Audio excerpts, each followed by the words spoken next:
Oke,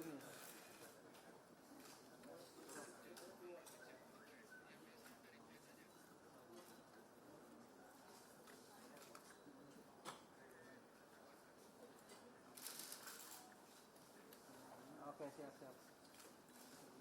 Oke, gini dulu ya.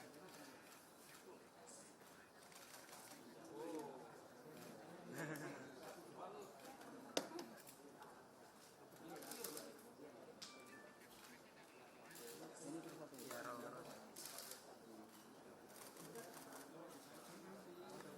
Fokus sama dekat.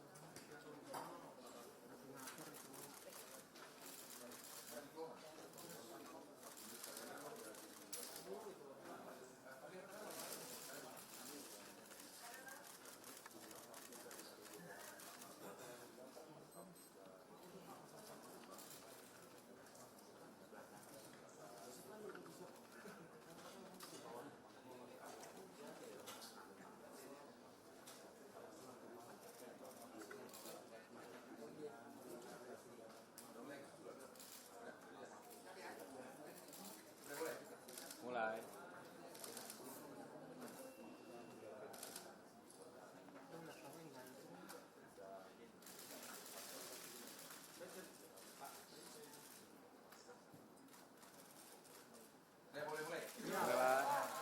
Assalamualaikum warahmatullahi wabarakatuh.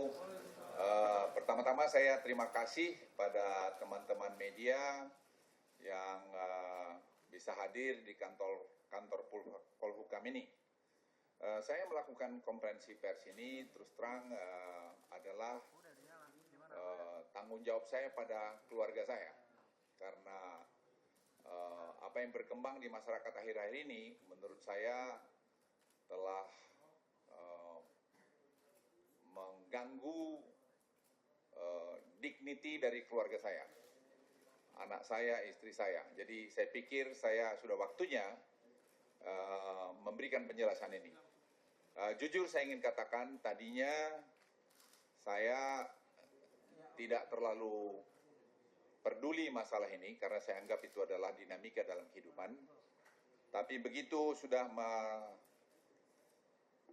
merasuk kepada keluarga saya, istri saya, anak saya, dan cucu-cucu saya pikir waktunya saya ingin menjelaskan posisi saya dengan sejelas-jelasnya kepada bangsa Indonesia, rakyat penonton TV, dan juga orang-orang yang menghujat saya.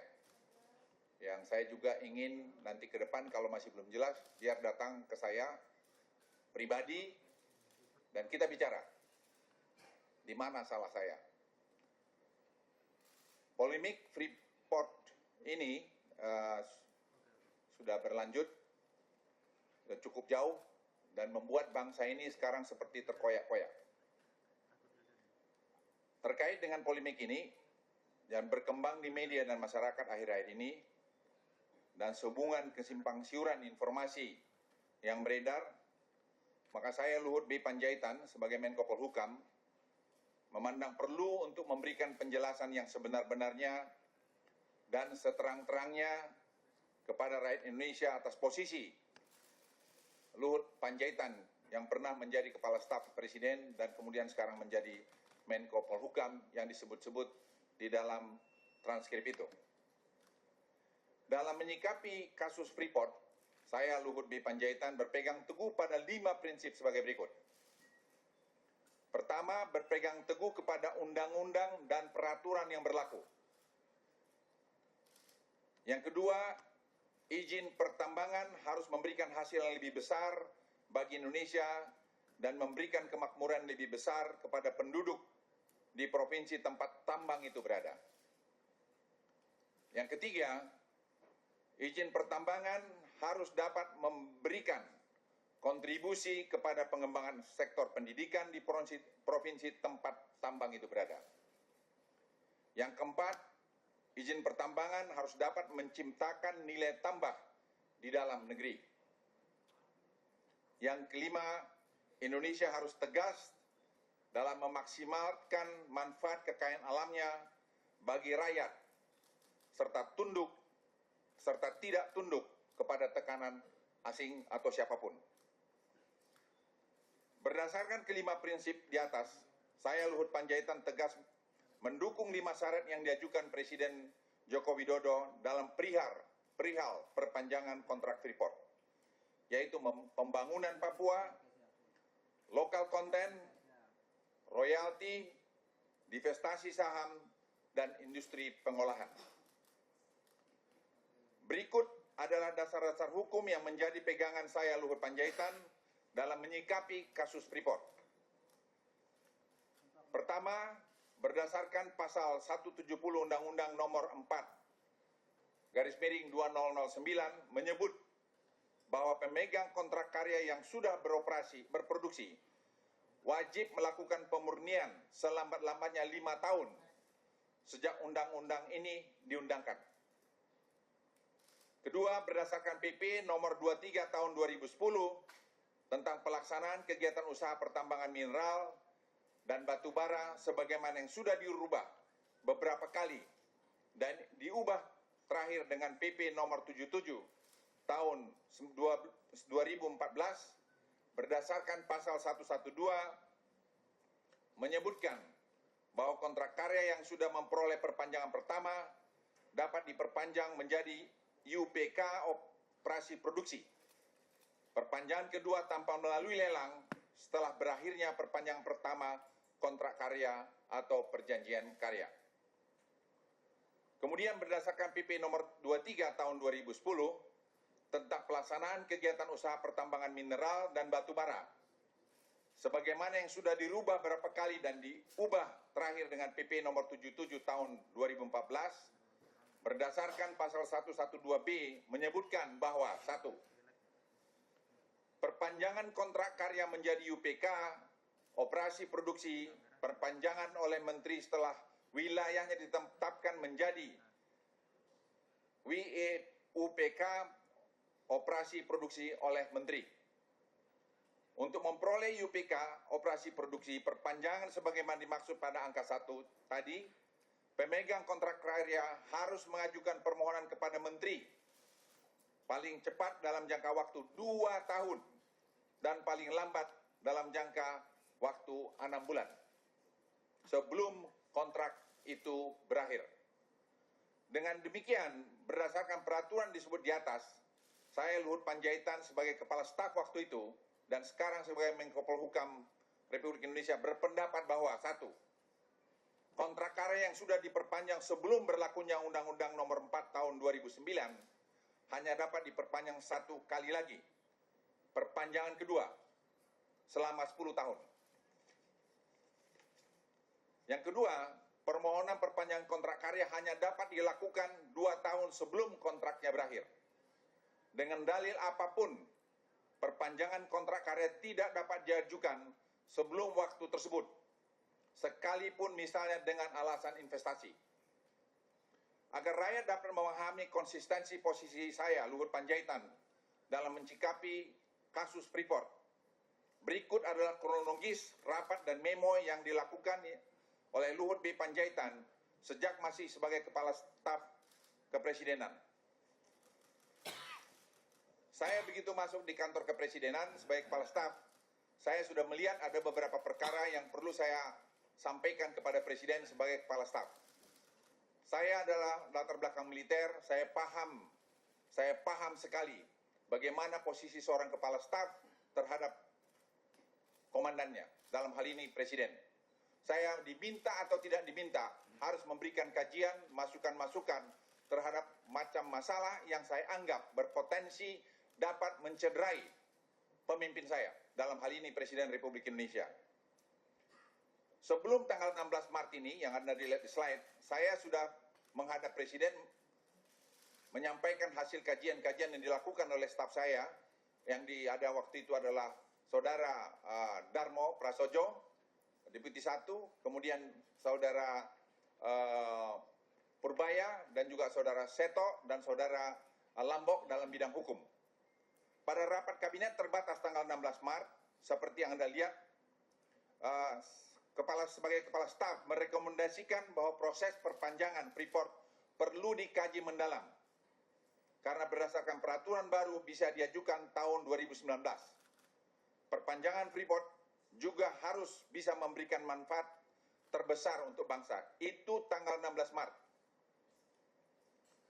Kemudian tanggal 15 Mei, saya mengirim memo sebagai Kepala Staf pada Presiden Republik Indonesia bahwa saya mulai mendengar ada upaya untuk mempercepat proses ini atau untuk perpanjangan sebelum 2019. Menyampaikan bahwa proses perpanjangan kontrak karya pertambangan hanya bisa dilakukan 2 tahun sebelum kontrak berakhir. Memo ini saya sampaikan pada Bapak Presiden. Yang ketiga, pada tanggal 17 Juni, saya ulangi 17 Juni, memo Kepala Staf Presiden kepada Bapak Presiden bahwa saya sudah detail pada memo tanggal 15, semua memonya ada nanti Anda bisa lihat. Saya belum menunjuk pada PT Freeport. Tetapi pada tanggal 17, saya sudah jelas mengatakan bahwa permohonan perpanjangan Freeport hanya dapat diajukan tahun 2019 sesuai dengan peraturan yang berlaku. Dan saya sarankan pada Presiden di situ bahwa kalau itu dilakukan, itu akan bisa membahayakan Presiden karena Presiden dianggap melanggar peraturan perundang-undangan. Kemudian tanggal 2 Oktober, Saudara Lambok dipanggil oleh Presiden, sebelah kanan saya ini, untuk menjelaskan kembali penjelasan saya yang saya berikan beberapa waktu sebelumnya dari segi hukum mengenai perpanjangan Freeport sebelum 2019, di mana kebetulan saya sedang bertugas di Surabaya. Output dari itu adalah Anda baca di sini, Presiden menyatakan pada Businesscom, tadi pagi saya lapor Presiden, menyatakan proses perpanjangan Freeport bisa diajukan 2019. Selain itu Presiden mengajukan 5 syarat negosiasi perpanjangan, yaitu pembangunan Papua, konten lokal, royalti, divestasi saham, dan industri pengolahan. Tadi pagi saya reconfirm ke Presiden, Presiden bersikap seperti itu tetap. Sebagai penutup, saya Luhut B. Panjaitan menegaskan ketiga posisi dan prinsip terkait kasus Freeport. Pertama, memaksimalkan izin pertambangan untuk kemakmuran rakyat Indonesia, khususnya masyarakat provinsi di mana tambang berada. Tidak pernah sekalipun berpendapat dan berpikir untuk merekomendasikan perpanjangan izin Freeport sebelum 2019. Selalu berpegang teguh menjalankan undang-undang dan peraturan yang berlaku. Demikian siaran pers saya yang saya lakukan dengan sebenar-benarnya. Luhut Panjaitan, Jenderal Purnawirawan TNI. Saya ingin garis bawahi pada saudara-saudara sebelum bertanya, sebelum ada tanya jawab. Posisi kami jelas.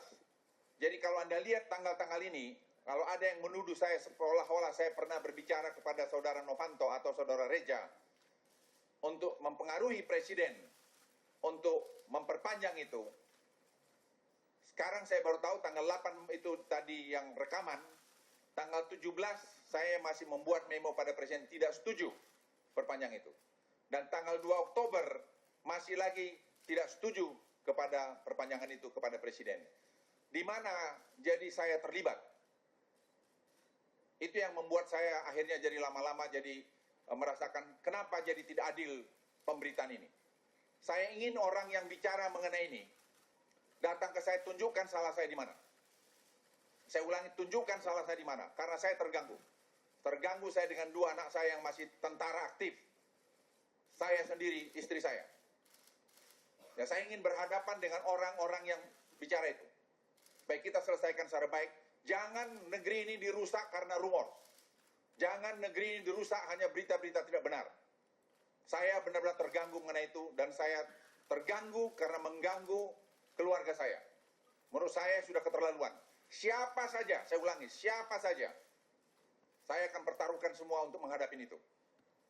Karena saya hanya ingin mengabdi pada negara Republik Indonesia ini, dalam umur saya yang seperti ini, dan saya hanya loyal kepada pimpinan saya, yang kebetulan Presiden Republik Indonesia. Sekian, terima kasih. Wassalamualaikum warahmatullahi wabarakatuh. Ya, silakan.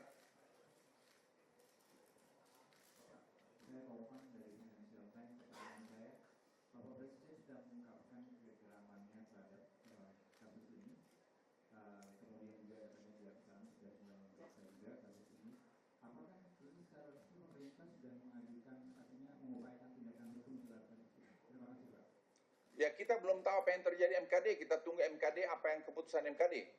Kenapa kita bereaksi mendahului, MKD belum berbuat apa-apa. Kita tunggu aja MKD apa yang hasil mereka. Kita lihat. Silakan.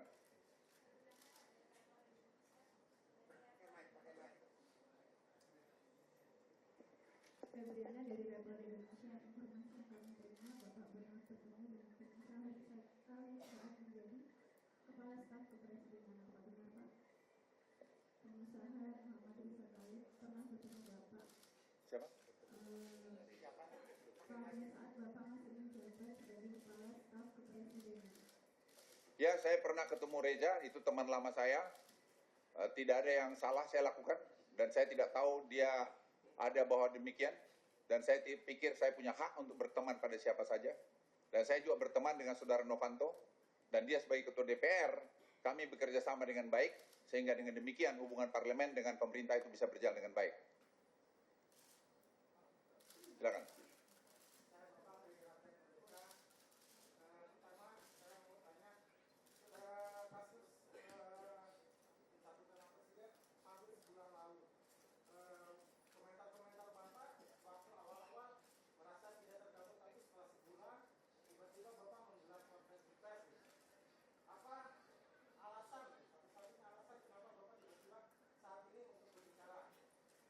Ya, saya terus terang, sampai hari ini saya nggak terganggu. Yang saya terganggu adalah saya disebutkan tadi, kalau Anda simak. Saya terganggu setelah anak, istri saya, cucu saya mempertanyakan kepada saya. Ini sudah mengganggu keluarga saya. Dan kalau itu bukan persoalan salah jabatan saya, sudah masalah keluarga saya. Kalau itu saya terganggu.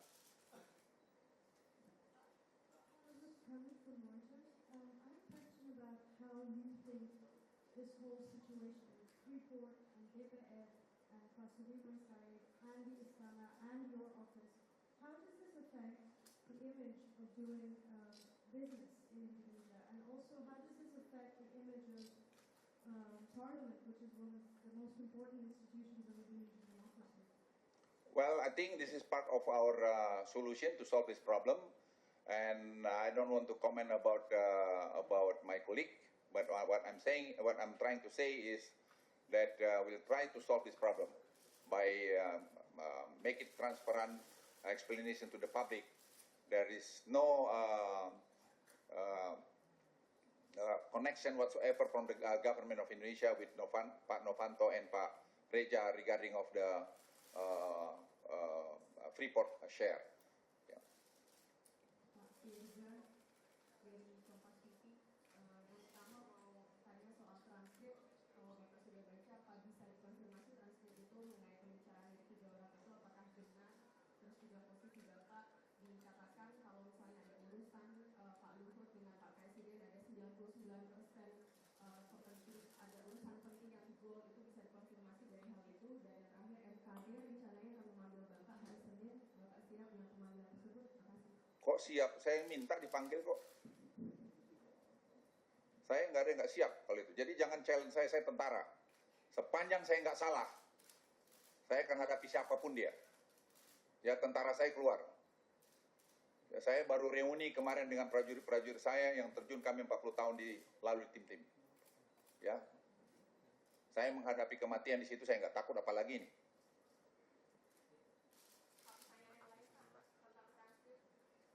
Transkrip yang mana? Nama saya disebut. Tadi aja masih ada nama saya yang disebut orang lain di luar itu, adik saya katanya, nggak adik saya. Saya tidak terlalu peduli soal itu, sampai kepada saya disebutkan tadi. Sudah menyangkut pada keluarga saya. Kamu bisa lihat, tanggal 17 saya ngasih memo masih pada Presiden. Juni, itu penjarahan tanggal 8. Apa artinya itu? Baca coba, tanggal 8 sampai tanggal 17 Juni. Dan kemudian 2 Oktober, saya masih memberikan komentar yang sama pada Presiden. Apa artinya itu? Ya, kalau Anda jernih berpikir, Anda bisa menjawab sendiri. Silakan.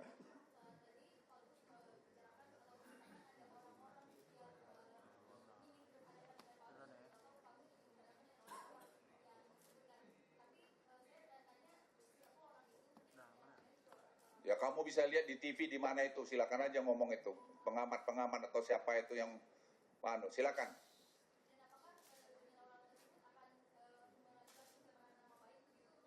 Saya akan pertimbangkan. Saya akan pertimbangkan. Emangnya dia saja yang bisa bikin orang lain repot. Saya juga bisa bikin dia repot. Ingat, ada batas gerak maju kesabaran orang. Jadi dari pertanyaan Anda, kenapa saya tidak bereaksi? Saya terus terang, saya masih melihat batas gerak majunya sampai di mana. Tapi kalau sudah keterlaluan, saya pengen tahu dia sampai di mana. Ya, silakan. Ya, menuduh saya ada konspirasi sama mereka. Kamu lihat aja tanggal 8 sampai 17. Kalau kamu tadi jernih, lihat itu. Apa mungkin saya kasih memo tanggal 17 Juni kepada Presiden untuk tidak memperpanjang itu sebelum 2019?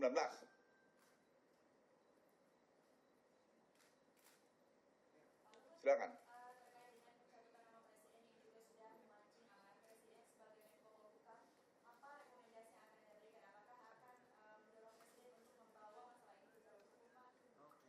Kita lihat nanti MKD, kita terlalu dini untuk bicara itu. Saya ingin sebenarnya tenanglah bangsa ini, tidak usah ribut lagi. Saya tidak ingin berpolemik, saya ingin supaya kita tenang. Kita lihat ekonomi kita sudah mulai bangun gini, jangan kita membuat persoalan baru lagi. Itu yang saya mau himbau pada teman-teman semua. Anda juga bertanggung jawab, generasi Anda nanti bertanggung jawab. Silakan. Saya undang seluruh MKD yang hadir beliau. Terima kasih Pak Kahar, Bapak hadir. Oh, hadir lagi. Oh, hadir lagi Pak. Ya, terima kasih Pak. Kasih duduk Pak. Saya undang seluruh MKD. Yang berapa yang hadir Bapak-Bapak ini saya terima kasih.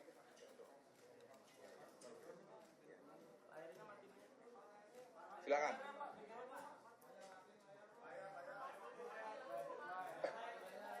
Layar, backlight layar, matiin.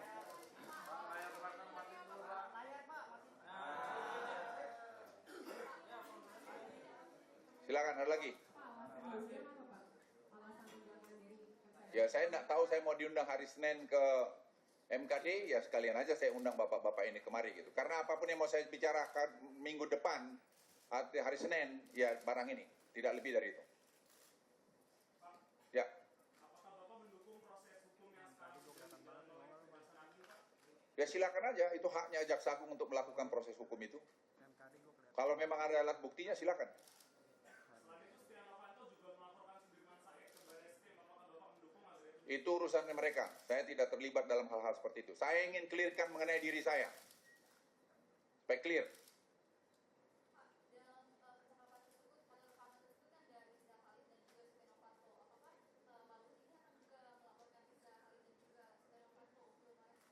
Tadi Anda dengar nggak penjelasan saya? Saya nunggu dari MKD. Saya lihat nanti perkembangannya. Jika hasil dari MKD tidak sesuai harapan, Pak, apa yang akan Bapak lakukan, Pak? Kita jangan berandai-andai.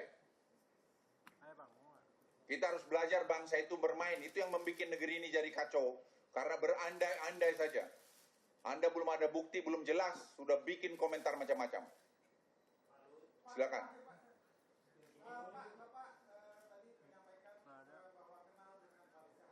Ya, saya kenal. Oh, saya udah lupa saya kenal dia, udah lama saya kenal itu. Ya. Di memo 15 Mei tadi Bapak menyatakan kalau mendengar ada pihak yang berusaha mempercepat perpanjangan kontrak karya pertambangan. Nah, mungkin bisa dijelaskan lebih jauh siapa pihak yang dimaksud Pak Luhut itu? Apakah dari dalam pemerintahan atau tidak pemerintahan? Ya, Anda udah usah mancing-mancing lah, udah tahu sendiri jawabnya itu. Ya. Kapan? Ya terbuka lah, nggak adil kalau dibikin tertutup. Terbuka. Saya nggak ada yang saya tutup-tutupi, saya ingin terbuka semua itu. Ya. Dalam transkrip tersebut disebutkan ada sumbangan uang begitu Pak pada saat pencalonan Presiden Jokowi. Sumbangan ke siapa? Ke tim sukses Pak. Kata siapa? Ke tim sukses salah satu calon presiden begitu. Apakah Bapak mengetahui? Nggak tahu, tanya aja yang bersangkutan.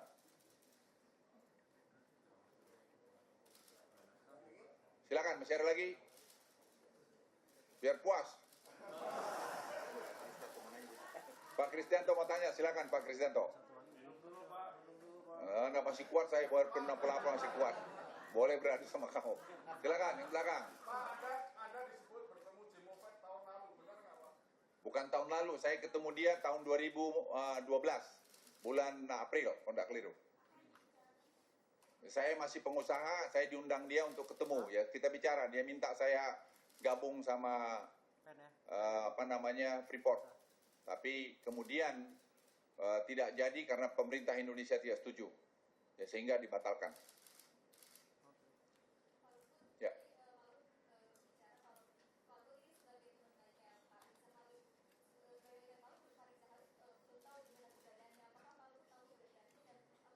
Emang gua mukurin apa pikirin semua teman lain. Ya? Pekerjaan saya banyak, nggak hanya ngurusin dia. Dia mau pergi kemana masa saya urusin? Ya.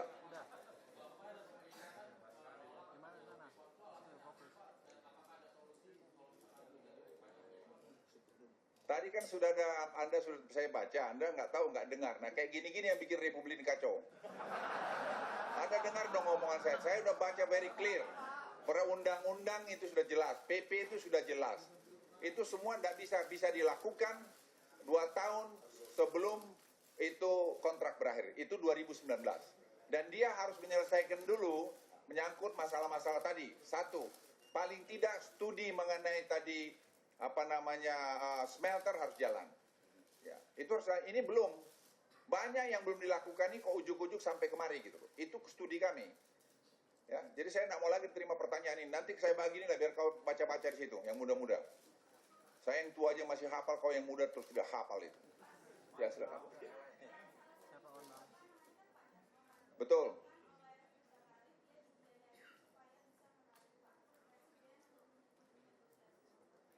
Pertama itu saya bantah sangat tidak benar. Darmo itu adalah seorang profesional. Dan dia yang membantu saya membuat ini. Dan dia yang meyakinkan saya time to time untuk tidak lari dari sini. Dan kalaupun memo tanggal 17 Juni itu, dia dengan Pak Lambok yang mendesain untuk saya tanda tangan. Jadi kalau dia dipengaruhi, ya mestinya juga ini berubah. Bisa berubah.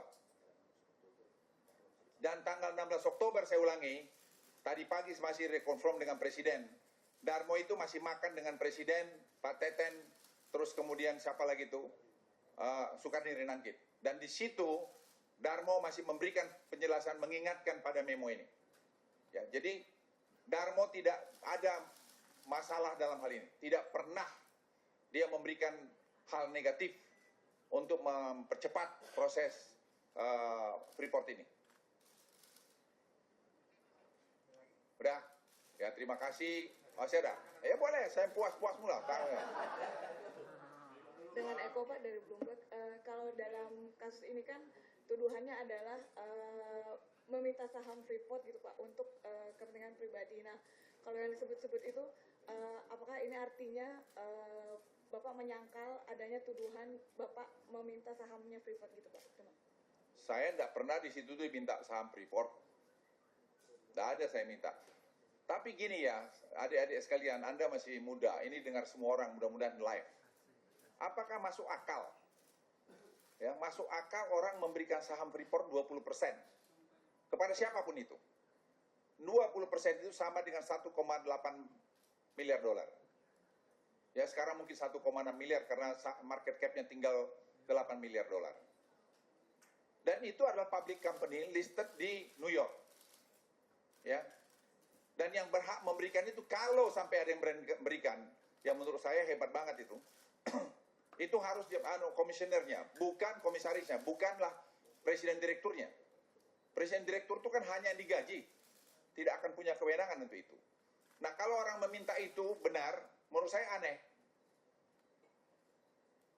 Aneh gitu. Ya.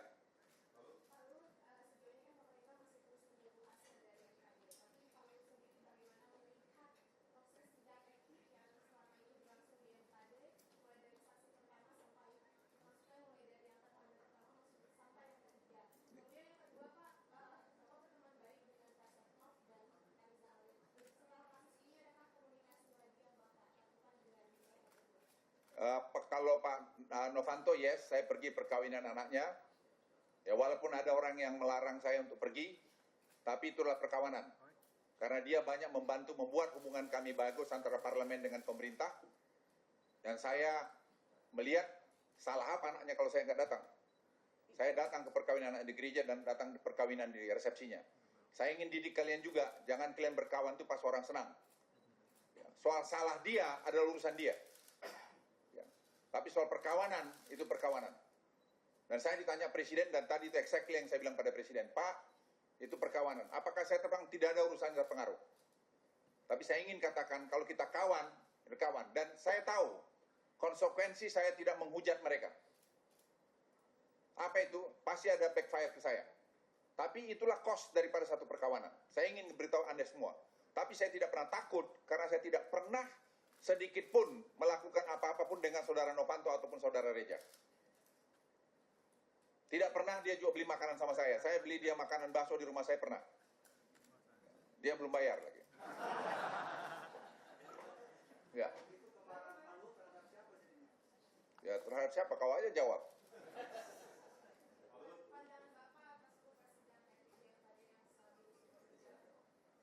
Ya, saya tidak mau berkomentar mengenai itu, kalian aja menilai, dan saya pikir ya banyak plus minusnya, nanti tersendiri saya mau kasih komentar. Tapi ini dulu tadi masalah diri saya dulu. Ya, silakan lain. Ya. Bagaimana memastikan bahwa kasus ini akan berakhir adil bagi semua pihak, termasuk bagi publik yang saat ini sudah mendapatkan distorsi begitu besar, Pak? Mengingat begitu banyak nama besar yang ada. Satu, yang pertama itu publik harus dapat keseimbangan informasi yang benar. Jangan ada yang berpura-pura baik, ada yang berpura-pura jelek. Semua harus adil, itu dulu. Dari situ nanti baru kita lihat yang tenang. Saya hanya sekali lagi ingin himbau, bangsa kita ini jangan hanya karena satu persoalan seperti ini, sepertinya negeri ini udah bubar. Jangan. Ini hanya satu persoalan yang menurut saya, persoalan yang harus diselesaikan dengan arif kok. Tidak ada yang aneh. Ya nanti kalau ada yang salah ya dihukum. Tapi kalau nggak ada yang salah, jangan dicari salah. Itu juga harus adil juga. Jangan kita hidup karena persepsi saja. Silakan. Kalau nggak ada lagi, saya kan udah disuruh minum tadi. Apa lagi?